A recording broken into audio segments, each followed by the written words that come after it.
జేఎన్టీవీ news కి స్వాగతం. ఉద్యోగుల అభ్యుదయ సేవా సమితి ఆధ్వర్యంలో ఆత్మీయ సమ్మేళనం సమావేశం.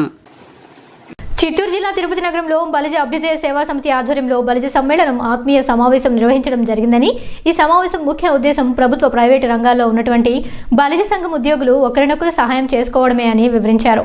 ఈ కార్యక్రమంలో అశోక్ కుమార్, శ్రీధర్ మరియు తోటి ఉద్యోగులు పాల్గొన్నారు.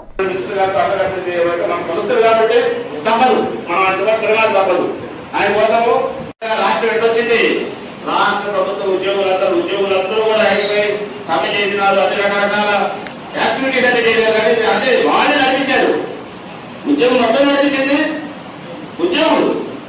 కాబట్టి మనల్ని కూడా మనమైతే లోపల మనకి ఏమైతే ఏముందో ఆ ఉద్దేశం ఏదైతే ఉందో అదంతా కూడా మనమే చేయగలుగుతాం, మనమే ఏకీకరణ చేయాలి, ఎవరో చేయరు, అందరూ కూడా దాంట్లో. కానీ ఈరోజు తిరుపతి పట్టణంలోని బలిజ ఉద్యోగుల అభ్యుదయ సేవా సమితి ఆత్మీయ సమావేశం ఏర్పాటు చేయడం జరిగిందండి. ఈరోజు ఈ కార్యక్రమానికి మా బలిజ ఉద్యోగులందరూ కూడా వచ్చారు.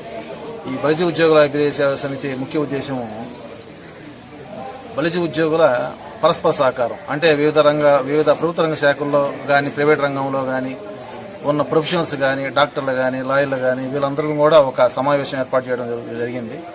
ఏంటంటే భవిష్యత్తులో మేము ఏమైనా ఒక శాఖలో మనకి పని ఉంటే మన వాళ్ళు అక్కడ ఉన్నారంటే మనం పని చేయించుకోవడం కోసమే ఇది ఏర్పాటు చేయడం జరిగింది. అలాగే కులమతాలతో మాకు ఇదేం లేదంటే ఏ రాజకీయ పార్టీకి కానీ ఏ గవర్నమెంట్కి కానీ వ్యతిరేకం కాదు, అలాగే వర్గానికి అలాగే కులానికి వ్యతిరేకం కాదు. అందరికి కూడా మేము సేవానిధితో మేము వాళ్ళకి సహాయం చేయడానికి ముందుకు వస్తున్నాం. భవిష్యత్తులో కొన్ని కార్యక్రమాలు కూడా మేము సామాజిక సేవా కార్యక్రమాలు కూడా మేము చేపట్టడం జరుగుతుంది. ఈ మీటింగ్కి మంచి స్పందన వచ్చింది, మా బలిజ ఉద్యోగుల ద్వారా మంచి స్పందన వచ్చింది.